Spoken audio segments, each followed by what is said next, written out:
Welcome, ladies and gentlemen. This is the third installment of the Noble Savage podcast, and I'm Josh Kane. And I'm Trayvon Burgeons. And we are at it again, ladies and gentlemen. 3 podcasts in 3 days, and what a 3 days it has been so far. We're going to talk about how technology may make a lot of things easier, but it makes some things very, very difficult. Like your life. And me and Trey had a very frustrating night last night. To sum it up, we recorded a really solid second podcast, and we decided we wanted to edit our first podcast when we put it on YouTube to have a slideshow accompany it, and we had a pretty great slideshow that took about. Oh man, it was awesome! It had it was just ideal. It was a very good slideshow, and we had all the pictures lined up. It took us about 4 hours, and we had about 5 minutes left, and we decided to go to bed and pick it up in the morning. And we woke up and the videos just weren't there. There was a gray triangle with a yellow what are the warning it was a caution sign. Yeah. And all our pictures had disappeared. It was and like our 3,000 caution signs. Yeah, instead and of so our pictures. we felt pretty stupid, and we tried to fix it. Except the Segway. The Segway was still there. Yeah, our last picture was still there. A very unnecessary segue. And so we just want to talk about how technology can be a great thing, but it can also be a big pain in the butt. And let's just kick it off. And like we said, we had a very frustrating night, and so we're glad to be broadcasting and not editing right now.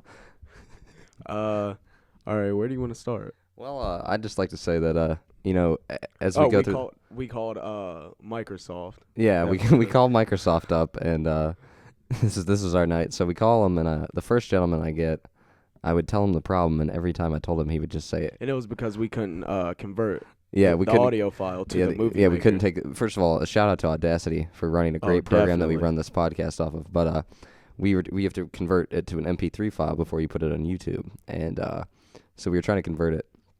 So we call the Microsoft office, and this man I kept getting. I explained my problem to him 7 times, and he keeps just saying okay, and then would not respond as to how we could fix it. He would wait at least 4 minutes for his next response. I would ask him like, "Yo, are you still there?" And he'd be like, "Yes," and then wouldn't and say then for anything. 20 minutes he would sit there, and then he put us on hold for about an hour. Oh my God! Hold for at least 45 minutes. And then at the end of being on hold, he just hung up on us. And 5 minutes later, Trey figures out how to fix the problem, and some mean words were said. The dude before that though, the first guy. The first guy we called just kept going, okay, every time we would say something. He didn't speak English. We just hung up on that because that was going nowhere. But technology is a great thing. You know, like we've preached before. There's an oversaturation of information, which is a blessing. You know, you have to find your rhythm. You have to find what makes you tick, and then find a great truth in that. And well, sometimes it's pretty easy to do that, and sometimes it's very hard. But it's all worth it in the end. You know, we've seen that the past 3 days we've done 20 hours of work on these. But we just hope everybody's appreciating it. But we enjoy doing it. It's not hard work. We're not laboring through it. It's just sometimes it gets pretty frustrating. Like digging a hole. Yeah, exactly. We're having fun with it, and we're laughing. But the technology can make it pretty frustrating. But technology is a huge blessing. You know, there's a lot of things that make life a lot easier, but there's definitely some difficulties in all of that. And that, like we said, you just need to sort your way through it. And it may be an obstacle, but it's more of a blessing than it is a curse in reality. Yeah, definitely. It's pretty frustrating now, but we're glad we have it, because this wouldn't be possible without all the technology that we have. Yeah, dude, I thought I'd bring this up. I was in the bathroom and I was taking a whiz, and I was thinking, and I don't know why this came to me. Imagine this, a seabird, like a seahawk. Okay. No, you know how hawks and eagles, they swoop. I don't know if eagles do it. I think hawks do. They swoop down into the water and they can pick up like fish and No, stuff. eagles definitely do that. Oh, do they? Mm-hmm. Yeah, Okay. for sure. But like, imagine this. All right, it's like this crazy fish, right? It's All right. like flying through. It's swimming through the water. Okay. And it swoops up and grabs a bird. And takes it out into the That would be a role reversal. What would that bird think? What would that bird even do? I drown. I I don't guess know. it would. So it's a seabird. Yeah. No, it's a seabird killer. Yeah. Is what it is. All right. That's a crazy idea. That's like a. That definitely has something to do with technology. It segued right into our topic. The bird eating spider fish thing. You know? But today I woke up this morning and I look over at Trey and he's singing the tarantula song. How can they find that video? We encourage you to look it up. It's pretty funny. YouTube it and search up Tarantula song. It is a great song. I'm gonna look it up. It's pretty funny. But I wake up and just see Trey. I felt like I was on a TV show. Trey's dancing to the Tarantula song. But all jokes aside, and we're trying to have a little bit of fun because we've been frustrated for about 12 hours. But this is what we love to do. We love to broadcast. But like we said in our second podcast, it'd be very hypocritical if we didn't have to do some things we don't like to do the things that we actually do like. We love broadcasting. We love sharing information. And I read briefly that the Senate passed their first budget in 4 years, 50 to 49. So there's some progress. We have been saying the government needs to make some changes, but a shout out to that they finally did pass it. I wonder how Barack's bracket's going. I don't know. How he's going. It's probably pretty busted up, just like everybody else's. Jesus.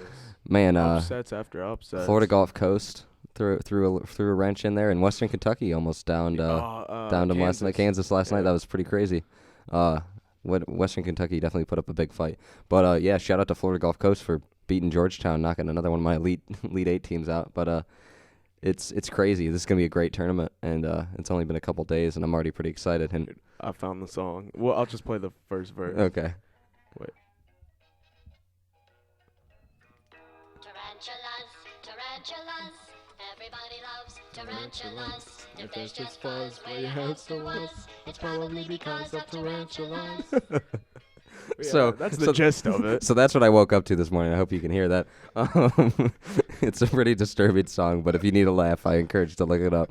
But I would like to just say, we've been talking a lot about getting out of your comfort zone, and it's really hard to do that. It's really hard to change is inevitable, and us as humans, our body is made to be on autopilot. Our brain likes to put things on autopilot as much as possible. And go ahead. You know Trey. what I realized? Let's say you're stuck in your comfort zone, and then you get out of it. You can actually, whatever you get out of it and however you get out of it, you can actually turn that into your comfort zone, like this right now. Exactly. Like just 2 podcasts ago, we were like shaking, our voices were raspy, but I mean, now it's second nature. We've added this into our. A good way to live is to be comfortable with being uncomfortable. Make being uncomfortable your comfort zone, and it's hard to do. But when you're constantly living on the cusp of things, those little things in life that used to bother you, it can't touch you anymore. And you can be not above it, but you can be. It doesn't bother you anymore. And it's amazing that you can just with little changes, how much you can progress and change your life. And we're not saying to completely change everything. Just change it one step at a time, and constantly work to better yourself towards a better person. And we all have this inner light that wants to shine. And it seems like the world acts against you. The world doesn't want that light to shine. It wants you to just be this, dull, gray person. But and you act against yourself in a lot of yeah, exactly. Life, I've always said life is a hard enough battle to fight, and when you're fighting yourself, it's that much harder of a battle. We really are our own worst enemy. And like we said, we will repeat things that sound very empty and things that counselors say that you just say, you shake it off. But really think about it, because they do have some very deep meaning that, you are your worst enemy, because like you said, if you give your power to something that doesn't have the ability to bring you down, then, you can be sad. But you totally have the power to say, look, I'm not going to allow this to upset my mood. I'm going to be happy. And you totally have that power with almost every situation. And sadness is very necessary, but most of the time you can be pretty dang happy. But go ahead, Trey. I've been bantering for a while. Oh no, man. I've been listening. It's been pretty interesting. I was just thinking about what is it? Tank Destructo? I was just Battle Tank Destructo. Battle Tank Destructo. Yeah, man. He's really intense. But no, but no, back to I mean, you just gotta really work out. Practice makes perfect. Exactly. You just gotta keep going at it. Whatever life throws at you, expect it. Wait for it. Don't ever think that your life is gonna go perfect for even the slightest second, because that's when that downfall starts to happen. Exactly. That's when that difficulty gets thrown into your life, is when you're not suspecting it. Expect the unexpected, be prepared for it, and hopefully that'll help you out a little bit. Yeah, and, as you go through life, I just encourage to, sit down and really write down your goals, because you can see them. And, I heard a very good mantra a long time ago that if you're really, this is when you're feeling low. I mean, even if you're feeling pretty good, but this is mainly for people who really feel lost. pretend that you are a superhero and you're writing your own story, your comeback story. Everybody loves watching those, Oh yeah. Batman gets his back broken and fights back. Pretend that's you and really write down what you need and what you want and then pursue it, because if you go to bed at night and you don't wish there was more time in the day, you can do better. You can do a lot of things, and really live a life of being busy. I think is really good in a good way. If you fill your life with things, not constantly being a happy, busy, not being constantly constrained by things that you don't appreciate. But if it's things that you love to do, it doesn't matter that you don't have a lot of free time, because you don't want any free time. Like right now, this is what I want to be doing. There's no other place I'd rather be doing than recording and trying to help you guys on your journey through life. But we really encourage you to do something. Really just go out of your comfort zone this week. Find one example, one thing that you can do that really isn't you, and get on that cusp. Go bowling, go golfing, go play lacrosse, go do something. Yeah, if you've ever always wanted to be in a play, go try out for a play. Do something that's just so Didn't you different. You did that. Yeah, the other day Ago, right? the other day Talk I was about I just saw on my computer that there was an audition at I think Weathervane Playhouse, and I went, and it was called 39 Steps. It's a play where it's really unique, actually. There's a woman character who plays one character, a male character that plays one character, and then the other two characters, I think it depends on who directs the play, but it's over 50 roles apiece. Oh, wow. And they play them on stage simultaneously, so you'll see an actor, simultaneously changing costume while acting with 3 different parts. And they really wanted, I'm not that seasoned as an actor, but they really wanted some older people. Yeah, but the audition went well. I went for it, and I was nervous, but it was just fun to do, and it made me feel a little bit better, and it's just putting yourself out there constantly and being uncomfortable. You don't have time to worry about petty things. You don't have time to really be worried or be stressed. That's what connects to don't waste your energy on the things that you can't do. Waste your energy. Well, don't waste your energy, but put forth your energy on things that you can control. Yeah, definitely focus on what you can control, and that's something we'll preach for, until we're done breathing, Until doomsday. Yeah, but keep your power where you have it, because we do have this limited amount of energy, this limited amount of time, and time is very precious, especially when you find something that you want to do a lot, but we just encourage you to not, if you really enjoy watching certain TV shows, we're not saying TV's bad. TV's not bad. TV's a very enjoyable thing, but really manage your time. Sit down and figure out, where can I crunch some time out of my day so I can really do something productive and That's something that I want to do. That's like not just focusing on one thing. That's being a well-rounded Exactly, person. and being well-rounded. Me and Trey don't sit here and podcast all the time. We're gonna go do. I got movie plans tonight. We got things to do, but skydiving from space. we are. Yeah, we riding humpback dolphins. Humpback dolphins. But yeah, really getting out of your comfort zone and finding something that really makes you tick. And once you find that thing, don't let anybody tell you that it's stupid. You can't make money. Don't worry about it. Really go after it and pretend as if money wasn't an object. And we do encourage work is work. You have a good job. Stick with it. But in your hobby, in that free time that you do have control over, another thing, something you have control over. Really fill that with something you enjoy. Because why wouldn't you? It's so silly to fill your time with something you don't enjoy, or something that somebody else tells you that you should do. If your heart's not in it, the results aren't going to show. But if your heart is in it, man, we can do some amazing things. We talked about that last podcast, how amazing human beings can be, and how amazing you are, whoever's listening right now.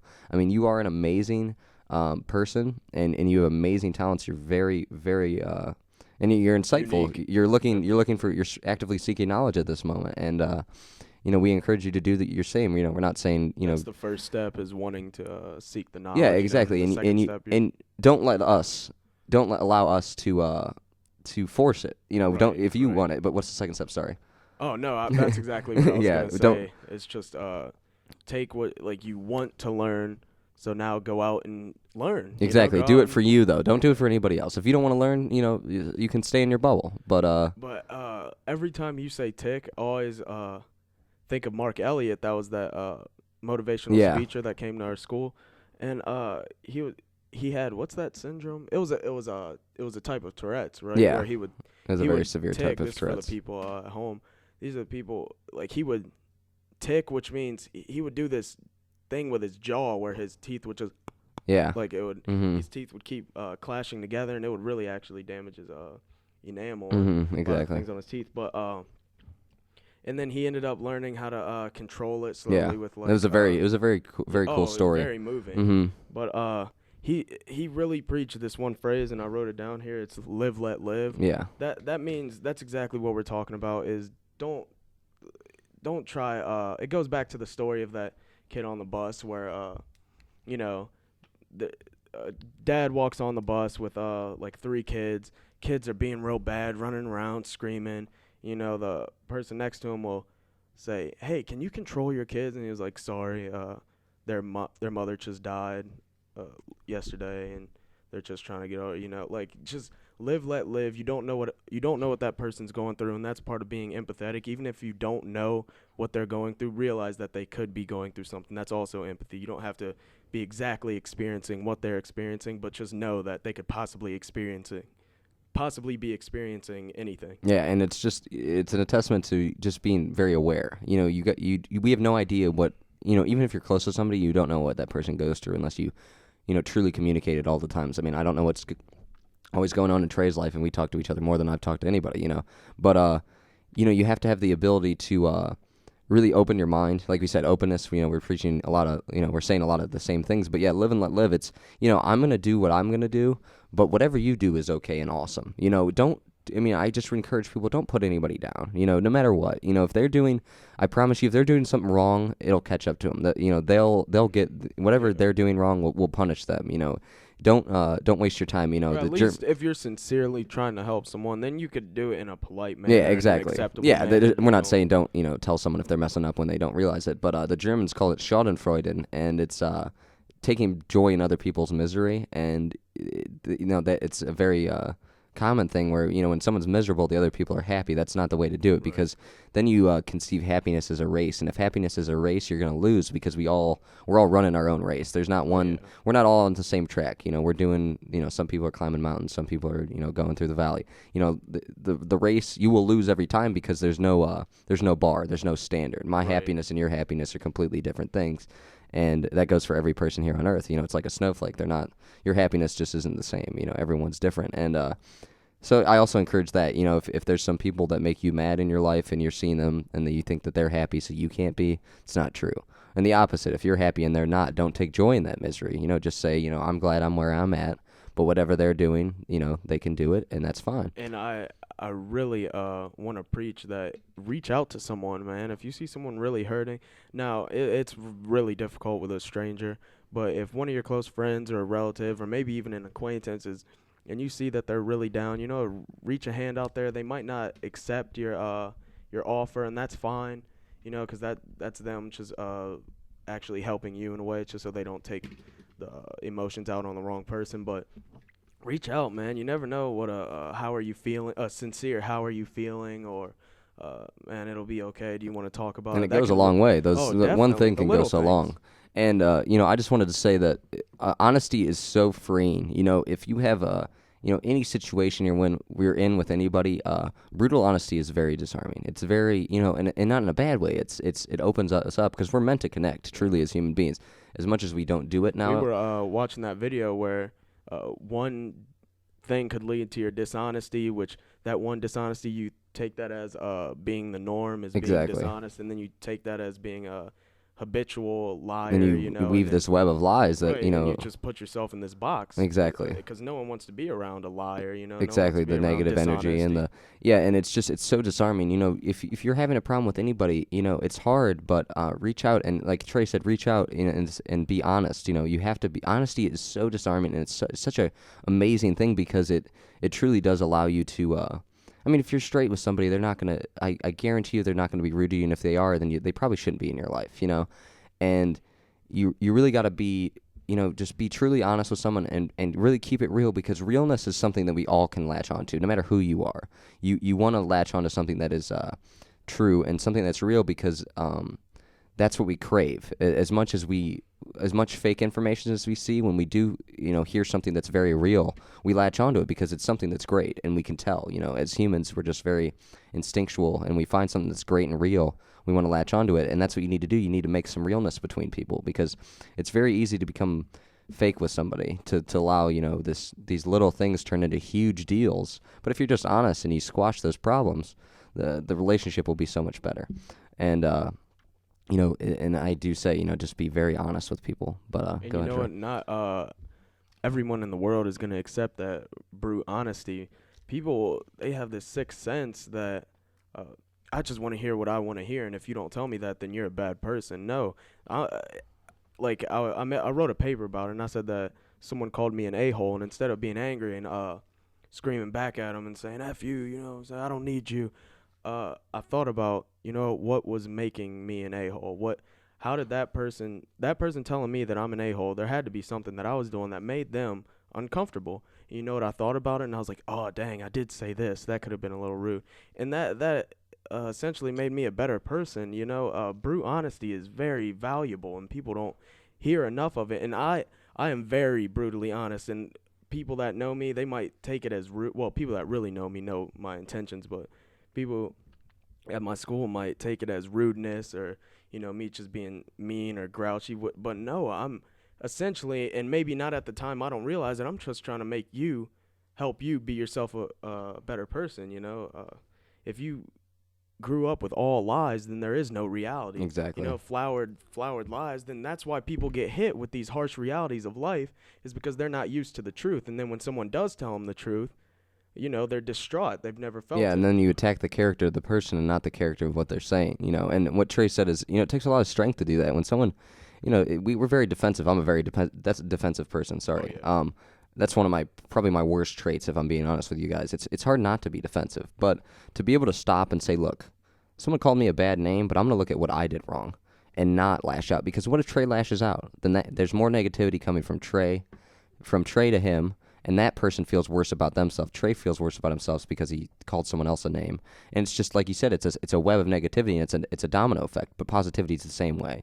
Trey shuts it down. He says, what am I doing that's wrong? Maybe he did do something wrong. Maybe he didn't do something wrong. And he either fixes it or he says, he moves on in a better and healthier in a mindset. And it allows him to think clearly. It allows him to make a change and to be able to look at, not only when you do something wrong and look at yourself, but when someone else does something wrong and says something mean to you like that. Trey's looking inward, and that's what we're preaching is too.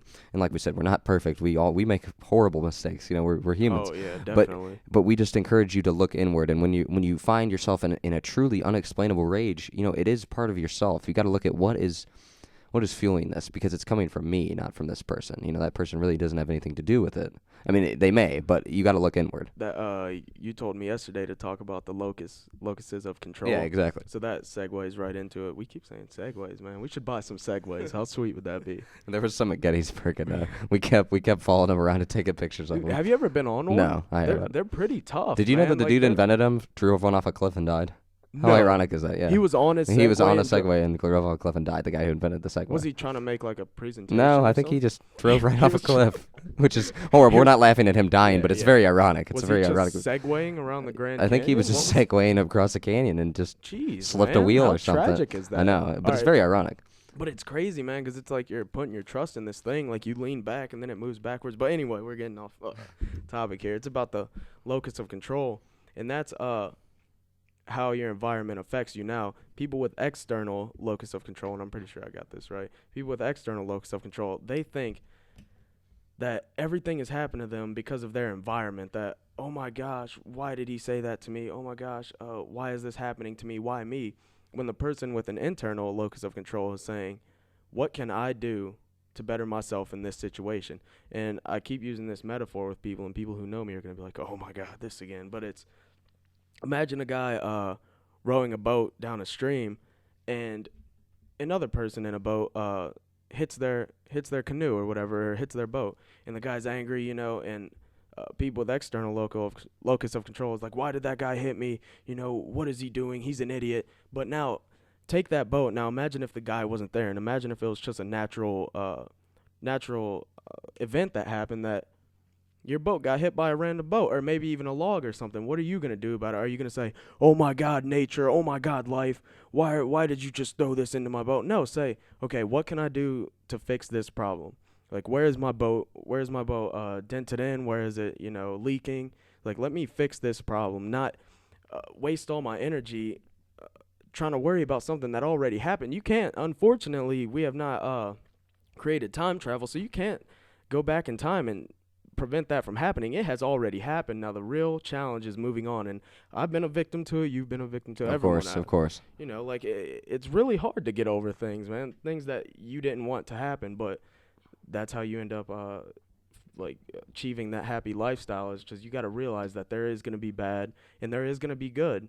Now, always just stay aware that whatever's happening, if you're on a roller coaster, always stay aware that something bad could happen. Not like the roller coaster could fly off the track, but like someone could throw up, you know, like maybe you start to feel sick. So just always really experience the emotion you're going through while still having the mindset that this could happen. Yeah, and be aware, you know, that life isn't this happy, frolicking, you know, running through the meadow. You know, there are bad patches in life, but what Trey is saying with the external locus of control is the problem is with that is it's the ego, first of all, and it's ourselves not being able to accept that maybe we did something wrong. And the problem is that we focus so much on what happened and why it happened that we don't fix what happened. You know, no matter how much I complain about, if we would have sat here and gave up on doing this editing and just said, you know what, we're going to stop doing this podcast because we can't figure this one thing out. And like I said, we called and we sought the help and someone, you know, failed us. And 5 minutes later, Trey figures it out on his own. And we're not very technological, you know, not very savvy in technology. But yeah, you just have to be able to plow through the little things that don't go right. But what I was saying is, with the problem with the external, you know, locus of control, if you spend so much time complaining and getting mad about it, your boat sank, and then you're even in an even deeper hole than you were before. But if you just looked inward and say, you know what, why is this happening? You know, what did I do wrong?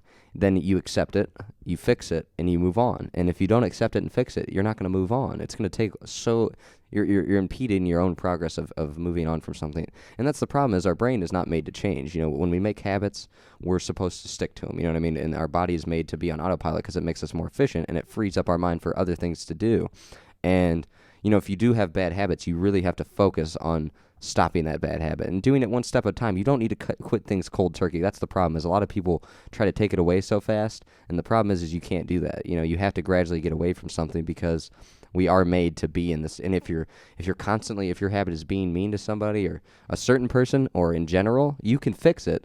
But it's a process, and don't be afraid to say, you know what, I made some progress today, and I didn't, you know, accomplish my whole goal, but set small goals, because that's the problem. When you're supposed to set high goals, of course. Throw your goals as high as possible, but make sure there's milestones in those goals, because if you can't see the light at the end of the tunnel, you're never going to find the end of the tunnel. Right. If you can't get to the top of the stairs without the stairs. Exactly. You need to make it. It's two good analogies, you know, in a row, that you can't reach to the end of the tunnel if you can't see it and there's not a feasible path to that tunnel. Right. If you can see the goal but there's no way to get to it, then what are you're wasting your own time. That definitely doesn't mean if you don't see success in the future, then don't strive for it. You know what? Dig your own hole.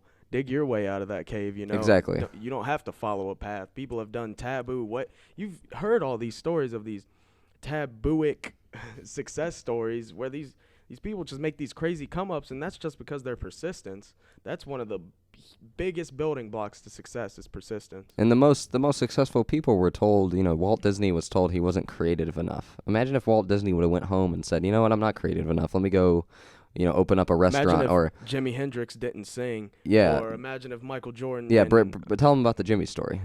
I've heard it, but they haven't. Jimi Hendrix, who's a great blues jazz rock star, because one of my friends told me this, when he first, shout out to Christian, but when he first started playing guitar, he was afraid to sing because he felt that people would think that he sucked, and he thought that he sucked. But then he started singing and started getting used to it, and people, I'm a diehard fan, man. Jimmy is crazy. He's changed so many people's lives. He has changed how rock and blues and jazz is happening. He's changed the whole genre of music, you know. And I just thought that was very inspirational, because people they put themselves in these self-induced limitation boxes that will just end up in failure if you don't get out of them. You know why his sound was so unique? Why? He played a right-handed guitar left-handed. Yeah. And it's such a crazy thing that some people would say how stupid that is. And he used his thumbs. Yeah. You know that most guitarists don't use that. He had such big hands that his thumb wrapped around Really? the That's like the neck that's of a awesome. guitar. Yeah, he's a very unique example, and a lot of you see these very successful owners of companies who were Steve Jobs was kicked out, and he really.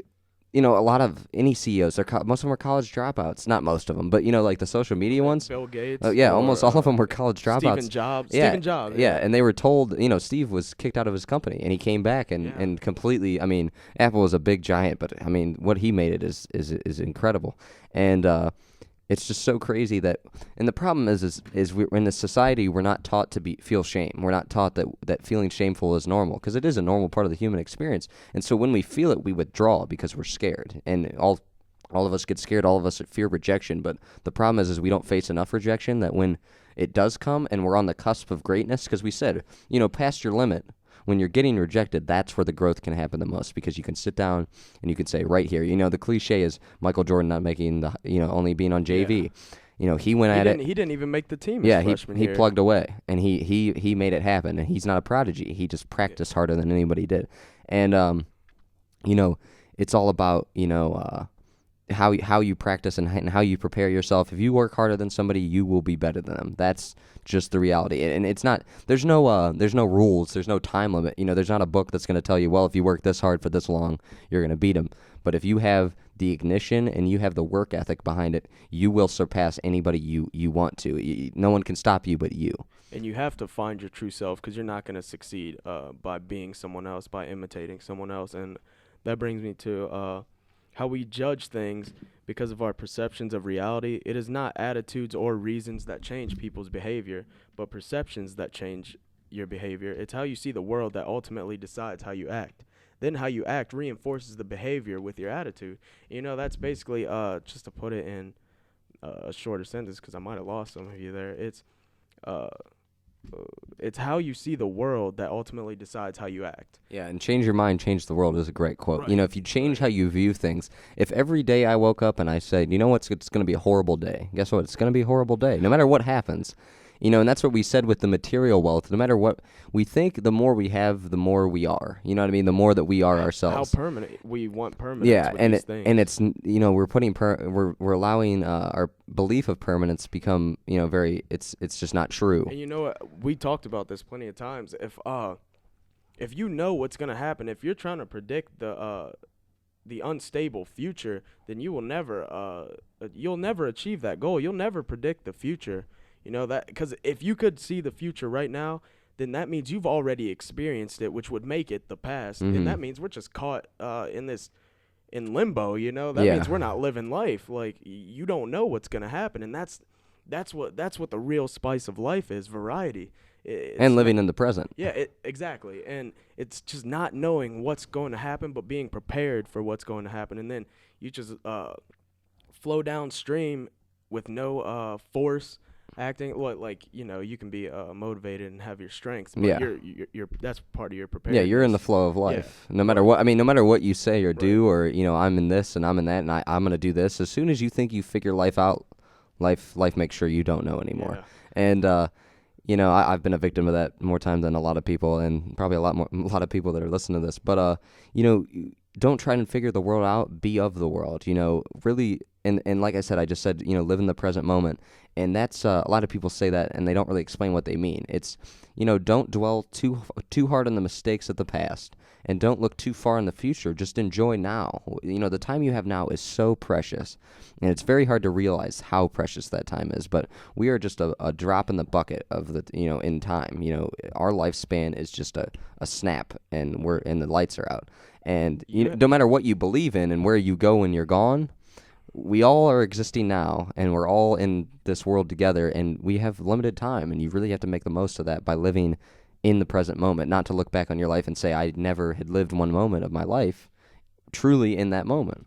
And it's very difficult to difficult to do. You have to constantly reflect on where you're at and empty your mind of thoughts, but we really encourage just constantly being aware. Awareness is huge. And you really have to find your place in this world. You have to realize that you are not a product to this world. It spit you out. You didn't spit it out. It's whether you are here tomorrow or the next day or in 5 years, birds are still going to chirp. lions are still gonna kill and roar. Elephants are still gonna, I don't know, be afraid of peanuts or mice or whatever. Eat peanuts, whatever. Be afraid of peanuts, like Charlie Brown. No, but you just have to really realize that you are a part of nature. Become a part of nature. Don't try to fight it. Don't fight nature. Don't try to be unique to nature, because that's what we are. We are nature. So you trying to fight yourself and putting yourself in these boxes. And Jesus, if a box was would somehow appear every time we said box, we would not be able to fit in this room, because we use the word box. We do use the word box a lot, and we're using 2 boxes to support these mics right now. Don't constrict yourself. Exactly. That's a different word. Don't limit yourself. Yeah, never. Well, and the problem is Trey said something that's very brilliant. Is no matter what happens to you today, the world moves on, and we didn't spit out nature. Nature spit us out. What it is? It's if all insects died in the world, then in a year, or in 50 years, all life on Earth would die. Yeah. Right? There would be no life on Earth. But if we took humans out of the Earth, all varieties of life would flourish. Yeah. That's because we're just essentially destroying nature by these self. I don't know what it is. It's just like self-interested. Greed. Yeah, you're self-interested. And we're not preaching that cities aren't necessary. Don't go out there and don't burn your house. And No. under a tree, But what we're just saying is we have to be, we preach competitiveness and really striving for what you want, but don't. There's a difference between competitiveness and greed. And greed is truly going after what you don't need. Greed is not humane. Yeah. Stay humane. Greed is not a moral thing. No. It's a very immoral. And that's the problem with what we have now is, with the debt crisis in Washington, we're just kicking the bucket down the road. And what a lot of people don't see in hindsight, someone at some point has to pay that. They say every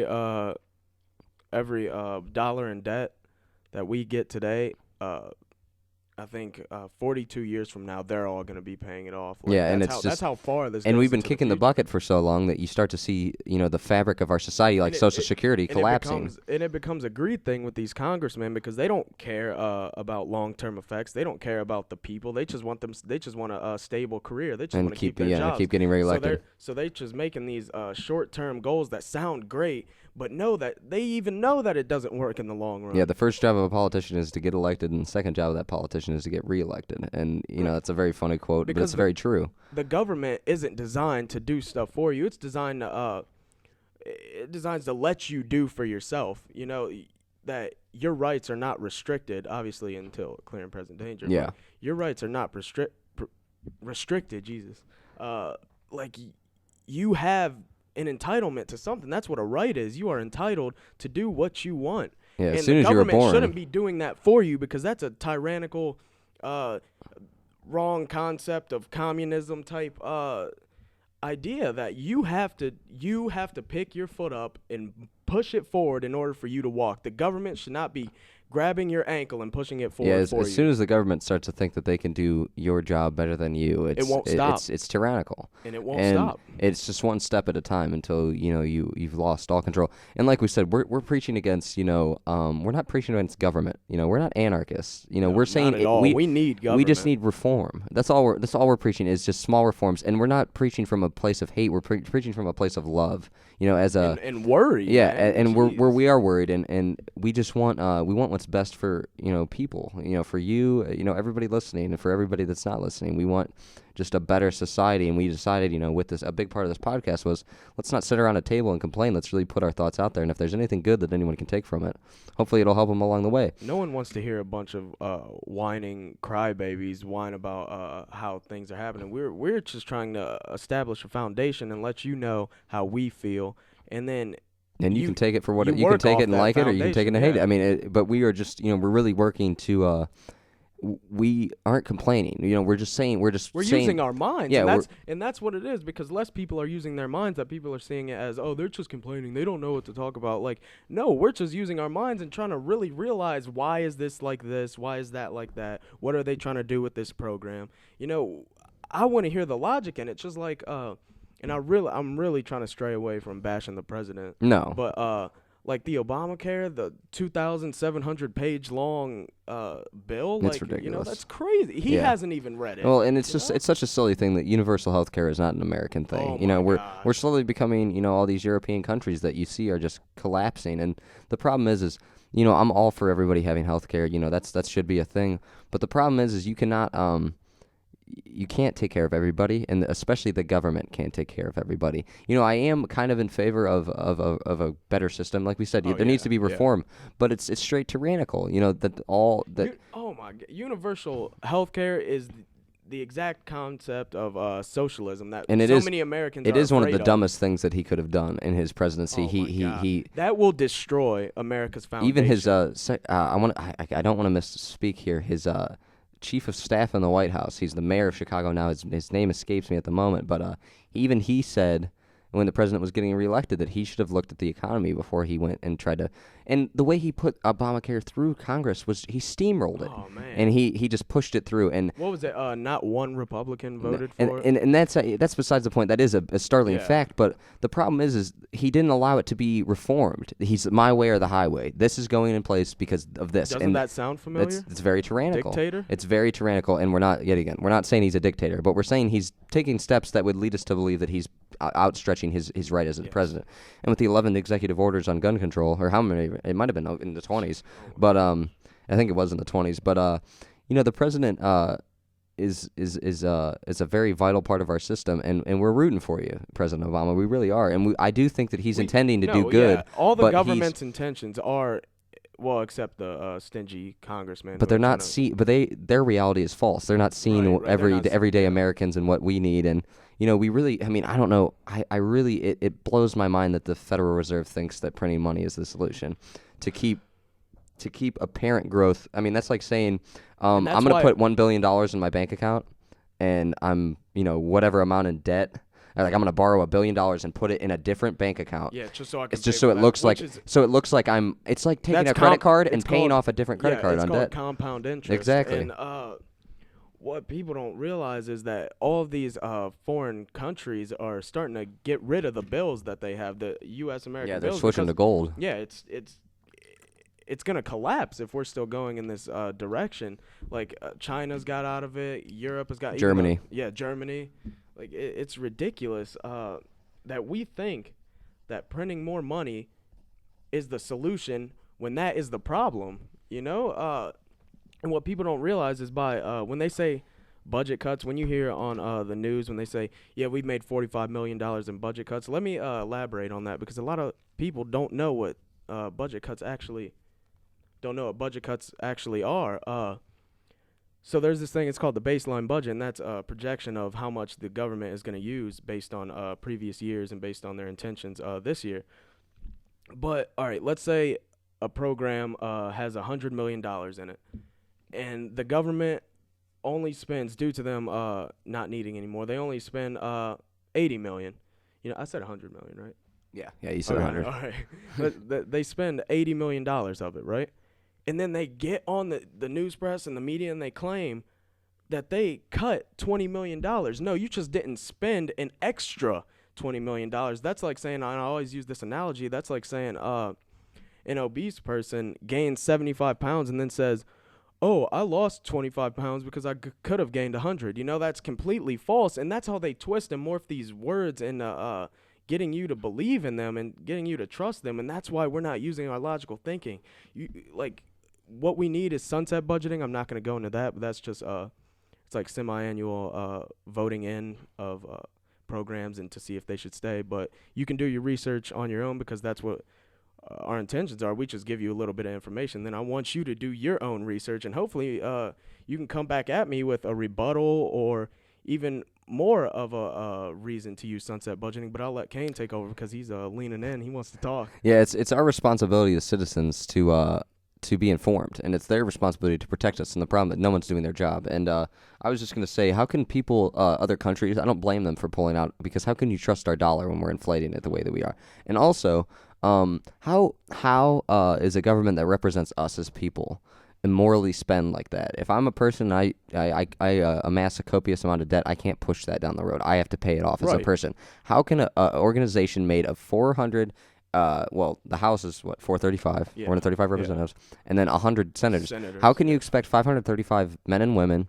to act as a body that's not human, not to act humanly, not to have debt? Thomas Jefferson said that public debt would be the biggest threat to the sovereign nation we were going to create. And he's right, because we continually have been pushing this debt, and it's horrible. And how do you expect other countries and how do you expect the people to trust what the government's doing when they're not acting like the people? And if it's by the people for the people, and you're acting as if it's a separate thing than representing me and Trey and anyone who's listening and anybody out there, it's so ludicrous that the government thinks that. But that's where we're at, and it's a broken system. Like I said, I really don't blame anybody that's involved, but the system is broken, and the system needs to be fixed in order for all these things to work. Because, if we just sit there and say, well, it's okay, that's just how it is, that's the problem right there. We need to fix that problem. That's exactly what I was gonna say. People, mostly probably kids our age and maybe in their mid-20s, they don't see this as a bad economic time just because, well, to be honest, we grew up with this. They started doing this very recently, but people don't realize that it's like, what am I going to let me try to analyze this.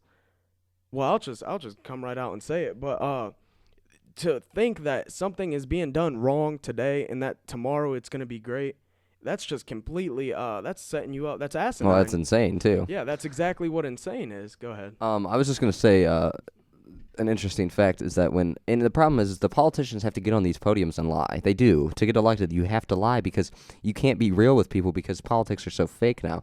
And like I said, we're not attacking the president. This is just a very good example. When President Obama was running in 2008, he said that $9 trillion in debt is completely immoral, and it's one of the worst things that this country can have. At now? 16. Now we're at 16.5 or 4, 16.5 or 4. Around there. And it's just you can't get on a podium and say it's immoral and then add $7 more trillion onto it. You know what I mean? You can't.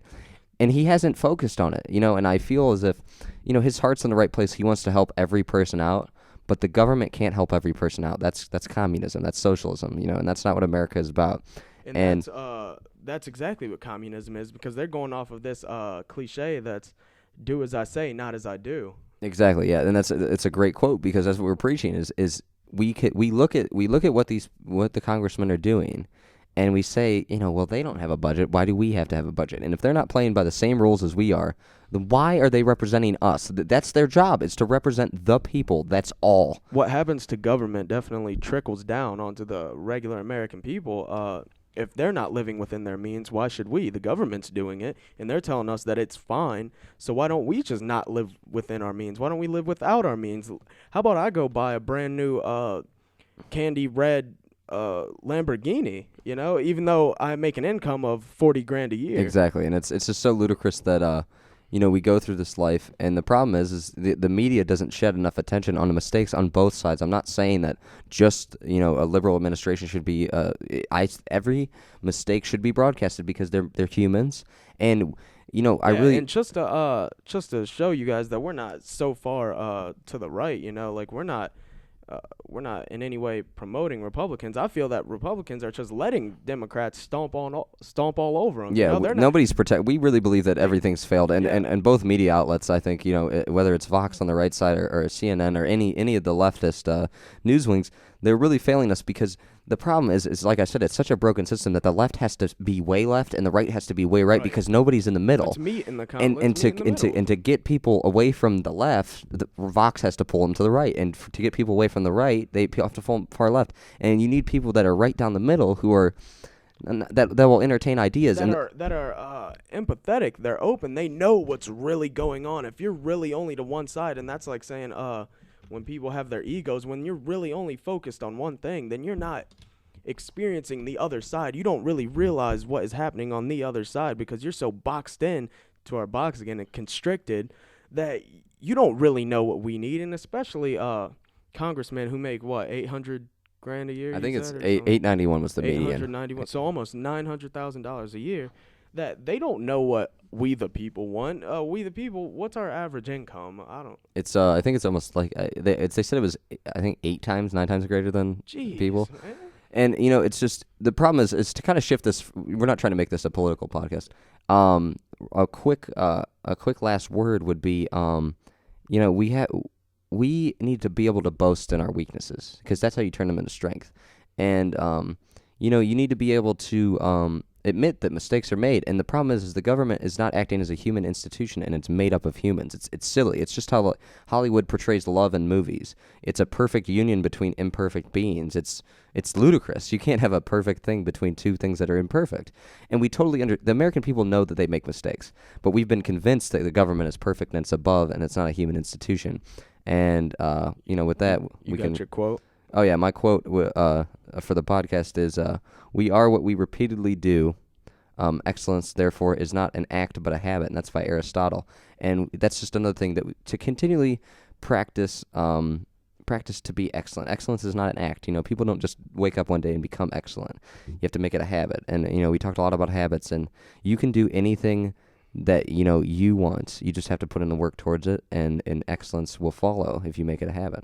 And the way I see this, it's by Harry S. Truman, one of our previous presidents. But he said, "When even one American who has done nothing wrong is forced by fear to shut his mind and close his mouth, then all Americans are in peril." Now, maybe they're not directly stating this, and people are like, "What are you talking about? No one's told me to shut up." But you know what? By them hiding the truth from you in the media and newspapers and on these news shows, that they are forcing you to shut your mind, and they're definitely shutting your mind. And preaching what the media is telling you is just like shutting your mouth, because you're not stating true facts. You're just stating what they told you, what they twisted into a false reality, and now you're just preaching wrong things, and that's pretty much all I got. Yeah, and we're gonna wrap this one up. So this is Josh Kane And Trayvon, and we're encouraging you to keep it noble and always keep it savage. Thanks for being with us today.